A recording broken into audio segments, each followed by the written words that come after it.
ముందు వెనుక చూసుకోకుండా ఇష్టానుసారంగా వ్యవహరించడం, అడ్డంగా బుక్ అవటం వైసీపీ నేతలకు కామన్ గా మారిపోయింది.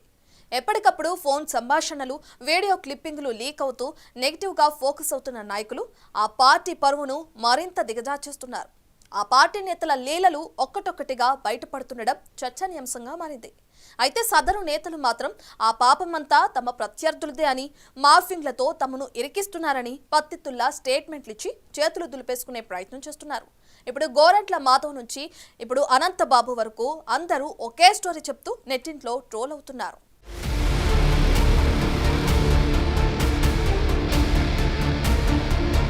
రాష్ట్రానికి అటు చివర శ్రీకాకుళం జిల్లా నుంచి ఇటు చివర అనంతపురం వరకు ఒక్కటొక్కటిగా బయటపడుతున్న వైసీపీ నేతల కుటుంబ కథా చిత్రాలు, రాసలీలలు అందర్నీ ఆశ్చర్యపోయేలా చేస్తున్నాయి.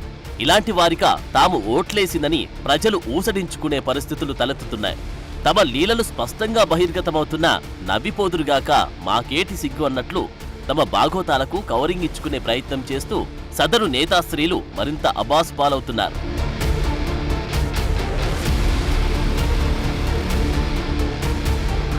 శ్రీకాకుళం జిల్లా టెక్కలి నియోజకవర్గానికి చెందిన వైసీపీ ఎమ్మెల్సీ దువ్వాడ శ్రీనివాస్ కుటుంబ ప్రేమ కథా సీరియల్ అనంతంగా కొనసాగుతూనే ఉంది.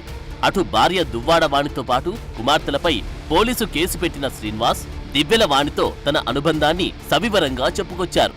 భార్యకు విడాకులంటూ తన భవిష్యత్తు ఎవరితోనో 60+ వయసులో చెప్పకనే చెప్పారు.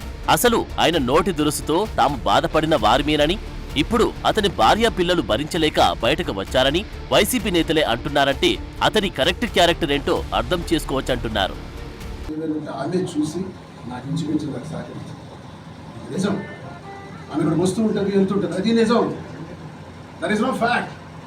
ఎక్కడ ఇది అబద్ధాలు, దీని గురించి ఏదో తర్జన పడాల్సిన అవసరం ఏం లేదని నేను చెబుతున్నాను. మీరు అడుగుతున్నారు దీనివల్ల మీ ప్రతిష్ట పోదా, మీకు ఇదే అంటే నా కుటుంబ వ్యవహారం అంతా చెప్పాను. ప్రజలే నిర్ణయిస్తారు. నేను చేసింది తప్పు అయితే అప్రతిష్ట పాలవుతాను. నేను చేసిన దానిలో ఏ తప్పు లేదని ప్రజలు గుర్తిస్తే, ఆ దేవుడు కరుణిస్తే, వెంకటేశ్వర స్వామి దయ వల్ల ఇంకా మంచిగా ప్రజలకు సేవ చేస్తాం.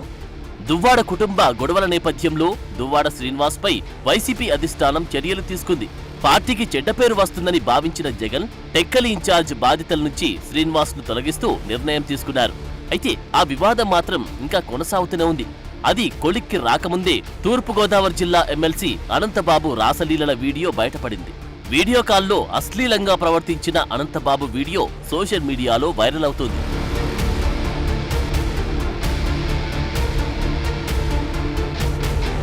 జగన్ ప్రియ శిష్యుడు అనంతబాబు అని ట్యాగ్ చేస్తూ తెగ ట్రోల్ చేస్తున్నారు నెటిజన్లు. ఎన్నికల ముందు డ్రైవర్ అయిన దళిత యువకుడిని చంపి డోర్ డెలివరీ చేశారన్న ఆరోపణలతో అనంతబాబు జైలుకు వెళ్లారు. ఆ సమయంలో పదవి నుంచి తొలగించాలని, పార్టీ నుంచి సస్పెండ్ చేయాలని డిమాండ్లు వినిపించాయి. దీంతో పార్టీ అధిష్టానం అనంతబాబును సస్పెండ్ చేసింది. 6 నెలలు జైల్లో ఉన్న వైసీపీ ఎమ్మెల్సీకి సుప్రీంకోర్టు తాత్కాలిక బెయిల్ మంజూరు చేసింది. జైలు నుంచి విడుదలైన తర్వాత అనంతబాబుకు అప్పటి అధికార పార్టీ నేతలు ఘనంగా స్వాగతం పలికి సత్కారాలు చేయడం అప్పట్లో చర్చనీయాంశంగా మారింది.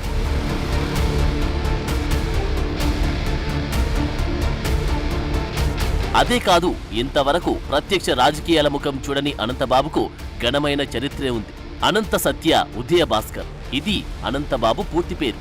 అతని తండ్రి అడ్డతీగల సమితి అధ్యక్షుడిగా ఉంటూ మావోయిస్టుల చేతిలో హత్యకు గురయ్యాడు.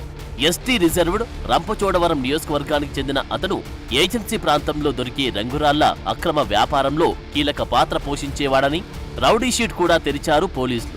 గతంలో అరకు మాజీ ఎంపీ కొత్తపల్లి గీతపై దాడికి పాల్పడి వైజాగ్లో జైలు శిక్ష అనుభవించాడు.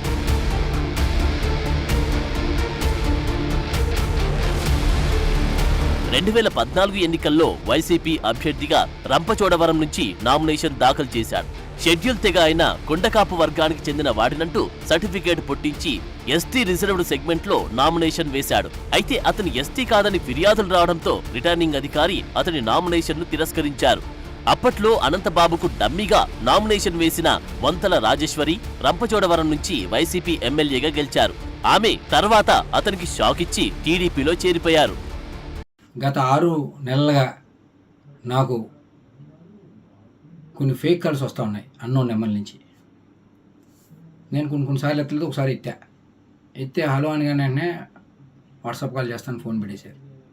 వాట్సాప్ కాల్ చేసి చేయడంతోనే నేను ఎత్తిన వెంటనే మీ వీడియో నా దగ్గర ఉంది, మీరు మర్యాదగా మాకు డబ్బులు ఇవ్వండి, ఇవ్వకపోతే ఆ వీడియో బయట పెడతాం అని చెప్తే, ఏం చేసుకుంటే చేసుకో, ఏ వీడియో నా దగ్గర ఏమి ఉండదు, మీ దగ్గర అది అటువంటి వీడియోలు ఏమి ఉండవు, మీరు ఏం చేసుకుంటే చేసుకోండి నేను చెప్పాను.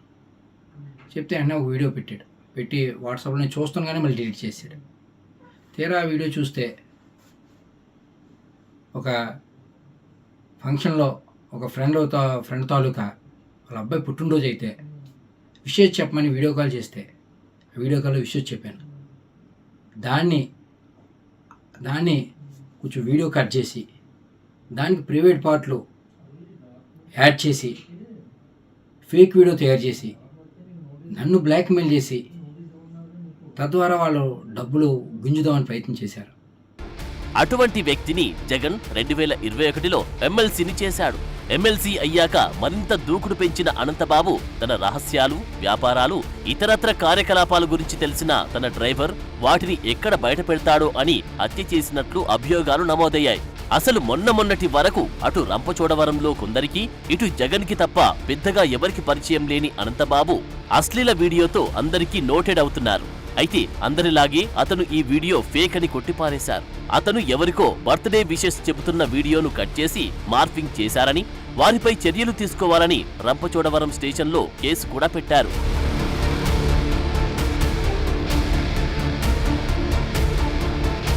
మార్ఫింగ్ వీడియో చూపించి 5-6 నెలలుగా ఒకరు తనను బ్లాక్మెయిల్ చేస్తున్నారని అనంతబాబు ఆరోపిస్తున్నాడు.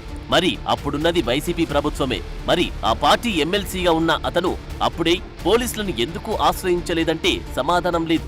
ఇప్పుడు తన లీలలు బయటపడుతున్నాయి కాబట్టి కవరింగ్ చేసుకోవడానికి నానా పాట్లు పడుతున్నాడు. అసలు ఇలాంటి బాగోతాలు వైసీపీలో కొత్తేమీ కాదు. హిందూపురం ఎంపీగా ఉన్న గోరంట్ల మాధవ్ ఓ మహిళతో అసభ్యంగా వీడియో కాల్ మాట్లాడి అడ్డంగా బుక్కయ్యారు. ఎంపీ పదవికి కలంకం తెచ్చేలా గోరంట్ల వ్యవహార శైలి ఉందంటూ ప్రతిపక్షాలు, మహిళా సంఘాలు తీవ్రంగా మండిపడ్డాయి. అయితే దీనిపై స్పందించిన గోరంట్ల వీడియో మార్ఫింగ్ చేశారని ఆరోపించారు. జిమ్ చేస్తున్న సమయంలో వీడియో తీసి మార్ఫింగ్ చేశారంటూ కప్పిపుచ్చుకునే ప్రయత్నం చేశారు. ఆ క్రమంలో ఆ మాజీ సీఐ గోరంట్ల మాధవ్కు జగన్ రెండోసారి టికెట్ కూడా ఇవ్వలేదు.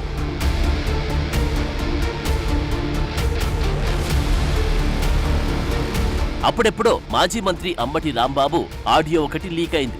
ఓ యువతితో అంబటి అసభ్యంగా మాట్లాడిన ఆడియో ఒకటి సంచలనం సృష్టించింది. దానిపై అంబటి వీడియో రిలీజ్ చేసి క్లారిటీ ఇచ్చారు. ఆడియోకు తనకు ఎలాంటి సంబంధం లేదని చెప్పారు. ప్రతిపక్షాలు తన వాయిస్ ను టెక్నాలజీతో మార్చేశాయన్నారు. ఇక వైసీపీ రాజ్యసభ పక్ష నేత విజయసాయిరెడ్డి శాంతిల ఎపిసోడ్ కూడా అదే రేంజ్లో కలకలం సృష్టించింది. దానిపై తండ్రి కూతుళ్ల బంధమని వివరణ ఇచ్చుకోవాల్సి వచ్చింది విజయసాయికి. ఇప్పుడు అదే గోరంట్ల ఇన్స్పిరేషన్తో అనంతబాబు రోతపురాణం మొదలుపెట్టి కవర్ చేసుకునే ప్రయత్నాలు చేస్తున్నాడు. ఇది ఎంత దూరం వెళ్తుందో చూడాలి.